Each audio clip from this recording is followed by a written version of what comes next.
வயலில் வேலை செய்துக்கிட்டு இருந்தவ வீட்டுக்கு வந்தாங்க. ஏதாவது கொஞ்சம் சாப்பிட்டா சரியாயிருன்னு பார்த்தாங்க. கொஞ்சம் நேரம் ஆக ஆக ஆக ஆக அது டிம்மாக ஆரம்பிச்சது. சில மணி நேரங்களில் சுத்தமாய் கண் பார்வை போய்விட்டது.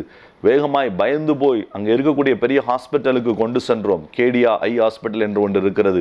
அங்கே கொண்டு சென்றோம். சோதித்து பார்த்தார்கள், சரியாய் தெரியவில்லை. ஸ்கேன் எடுக்க வேண்டும் என்றார்கள். ஸ்கேன் எடுத்து பார்த்த பிறகு சொன்னார்கள், கண்ணுக்கு உள்ளே உள்ள அந்த திரை அது முற்றிலுமாய் செயலிழந்து விட்டது, அல்லது அது செயல்பட ஏற்றதா இல்லை. ஆகவே நீங்கள் வேகமாய் பெரிய மருத்துவமனைக்கு செல்லுங்கள். அங்கேயும் லட்சக்கணக்கில் செலவழித்து சில மருத்துவ சிகிச்சை முறைகளை செய்யலாம், ஆனாலும் கேரண்டி இல்லை. ஆகவே அவர்கள் மந்திரவாதி இடத்திலே போனார்கள். அங்கேயும் ஒரு நாள் போய்விட்டது. அதற்கு பிறகு வேறு சில காரியங்களையும் செய்து பார்த்தார்கள். ஒன்றும் முடியாததினாலே ஒரு அழுகையோடு கூட இருந்த பணத்தையும் செலவழித்து விட்டு மெதுவாய் வீடு நோக்கி வந்து கொண்டிருந்தார்கள். அப்பொழுது இவன் சொன்னான், மா நீங்கள் அழாதீங்க, இயேசு கிறிஸ்து உனக்கு உதவி செய்வார் அப்படின்னு. இவன் ஆண்டவருடைய அன்பை சொல்லுவோம் என்று சொன்னார். உடனே அந்த அம்மா சொன்னார்கள், அவன் சொன்னான் ஜெபித்தால் விடுதலை கிடைக்கும் என்று. அவன் சொன்னான் இப்பொழுதே நம்ம ஜெபிப்போம் என்று. இவனுக்கு ஒன்றும் ஓடவில்லை. இப்போதான் 3 நாள் ஜெபத்தை முடிச்சு வீட்டுக்கு மனைவிக்கு சமைக்கிறதுக்காக எடுத்துட்டு போறாங்க. ஆனால் இந்த அம்மா இப்பவுமே ஜெபிக்க நான் வர்றேன்றாங்க. ஒருவேளை இதை விட்டால் வாய்ப்பும் இருக்காது. ஆனால் இவர்கள் எதிர்பார்த்திருப்பது போன கண் பார்வை வர வேண்டும் என்று சொல்லி. இவனோ ஒரு புது ஊழியன், இவ்வளோ பெரிய அற்புதத்தை ஒரு நாளும் பார்த்ததில்லை. ஆகவே இவனுக்குள் ஒரு சந்தேகம், இதை கர்த்தர் செய்ய முடியுமா? ஒருவேளை செய்யாவிட்டால் இந்த காரியம் எப்படி நடக்கும், என்ன செய்வது என்று சொல்லி அவன் யோசித்து கொண்டே வரும்பொழுது திடீரென்று அவனுடைய மனதிலே வந்தது, நம்மோடு கூட சேர்ந்து ஜெபிக்கிறவர்களை கூப்பிடுவோம் என்று சொல்லி எல்லா விசுவாசிகளுக்கும் சொன்னான்.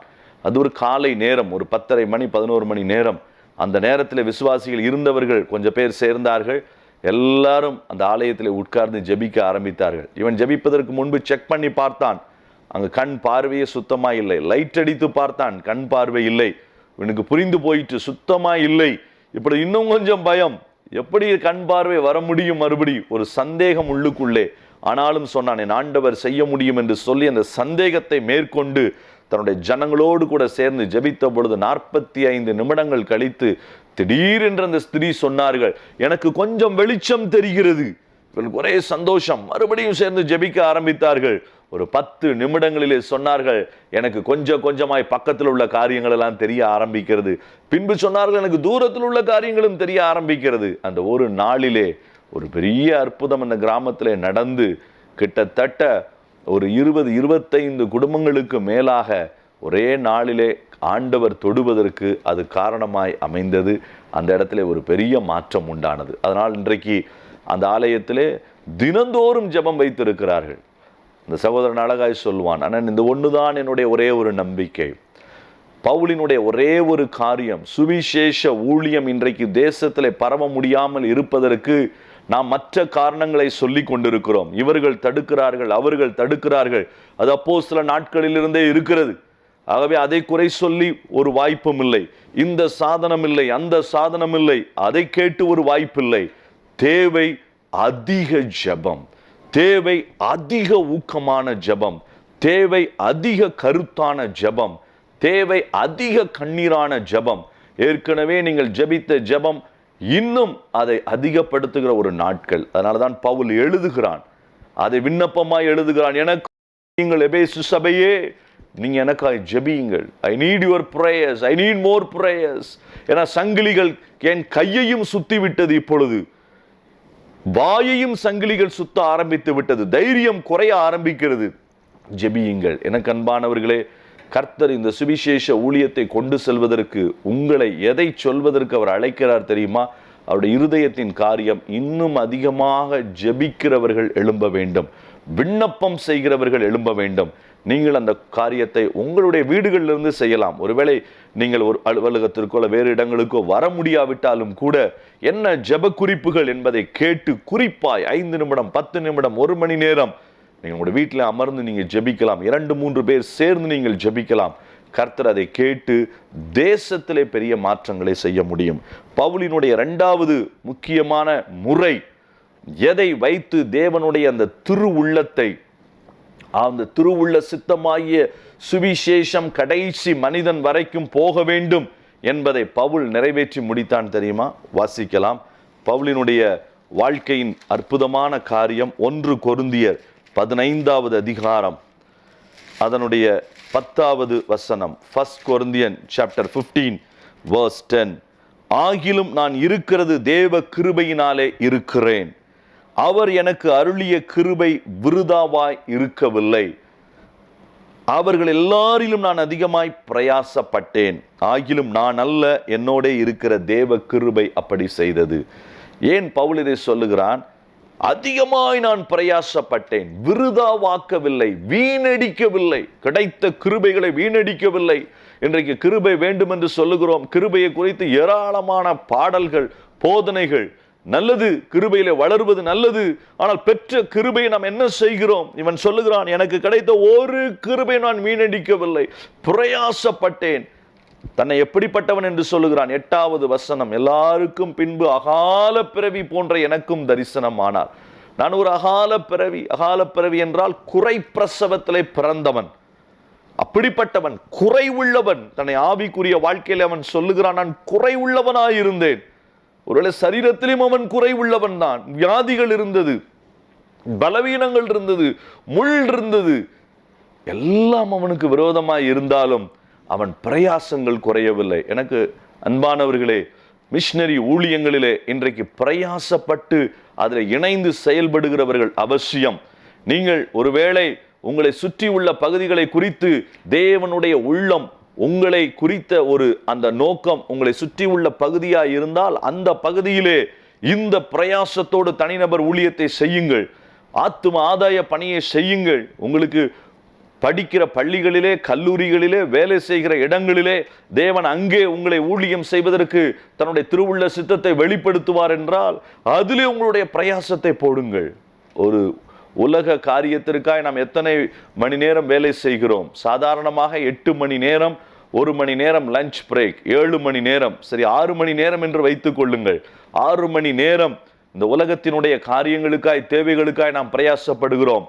ஆனால் 1 மணி நேரமாவது, 2 மணி நேரமாவது நாம் செலவழித்து இந்த சுவிசேஷத்திற்காய் நாம் செய்ய வேண்டும்.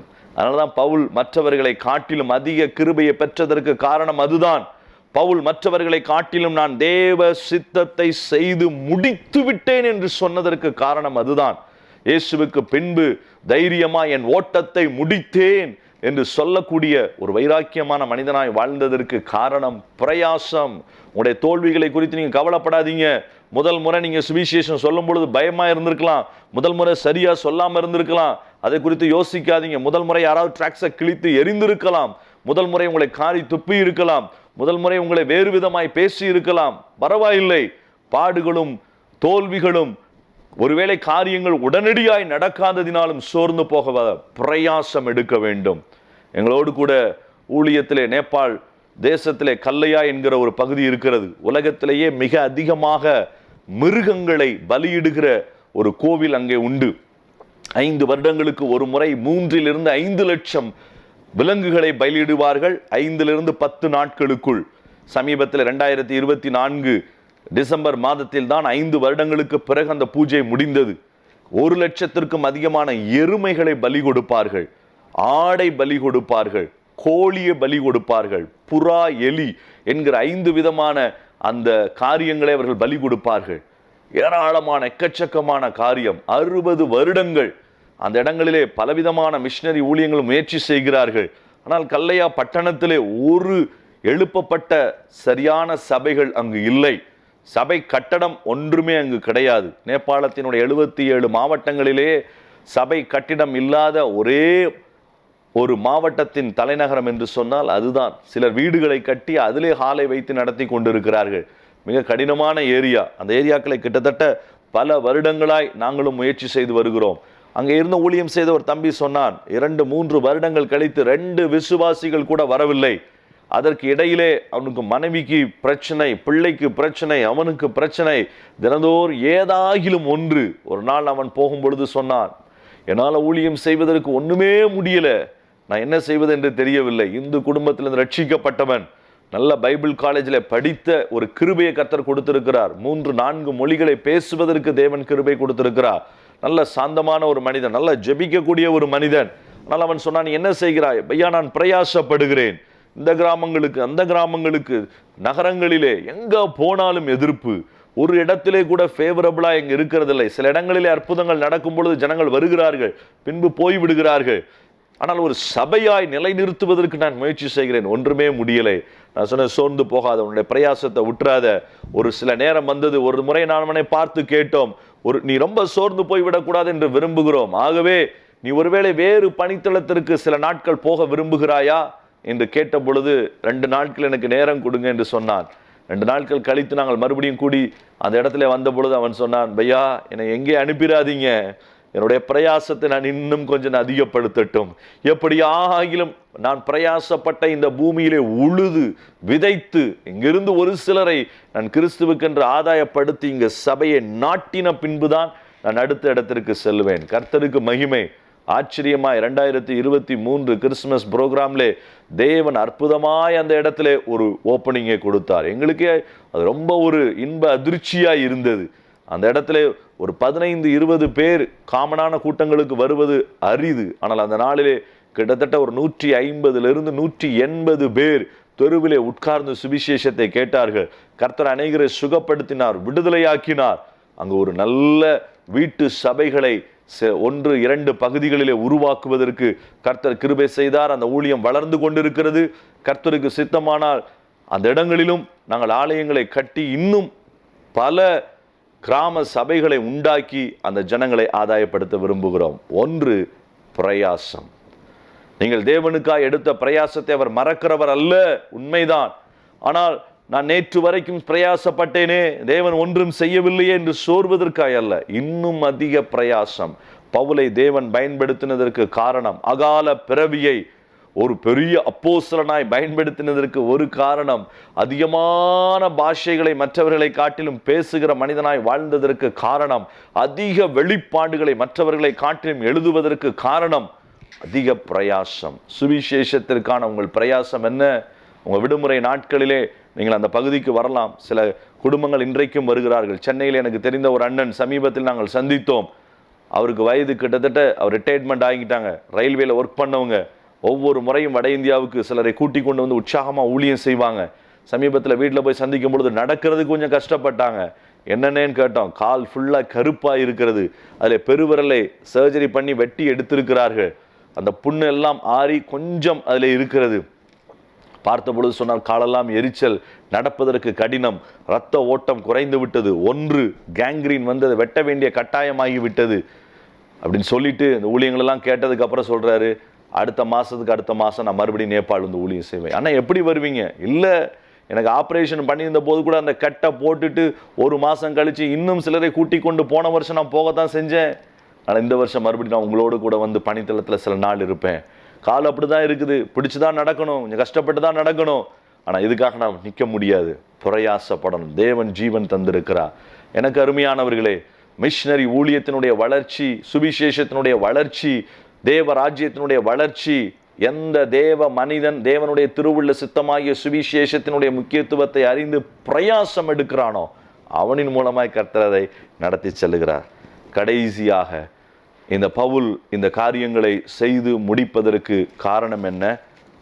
அப்போஸ்தல நடபடிகளின் புஸ்தகம் 20வது அதிகாரம் 24வது வசனம். அப்போஸ்தலர் 20:24. இந்த வசனம் அழகாய் சொல்லுகிறது. 23ஐயும் சேர்த்து நான் வாசிக்கிறேன். கட்டுகளும் உபத்திரவங்களும் எனக்கு வைத்திருக்கிறது என்று பரிசுத்த ஆவியானவர் பட்டணந்தோறும் தெரிவிக்கிறதை மாத்திரம் அறிந்திருக்கிறேன். ஆகிலும் அவைகளில் ஒன்றையும் குறித்து கவலைப்படேன். என் பிராணனையும் நான் அருமையாக எண்ணேன்.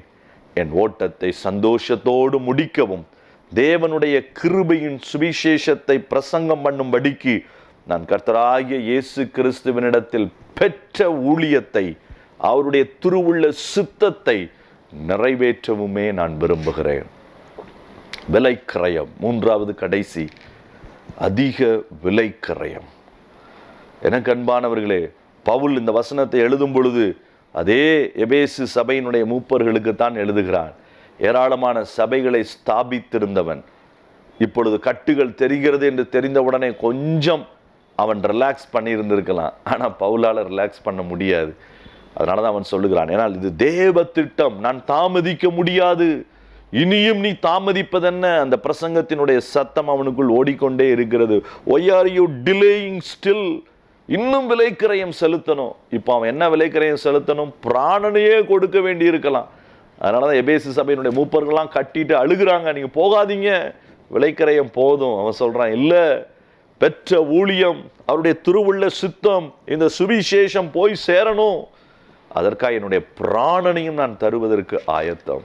எத்தனை ஆச்சரியம் பாருங்கள். ஒரு பெரிய விலைக்கிரயத்தை பவுல் செலுத்துவதற்கு ஆயத்தமாயிருந்தான்.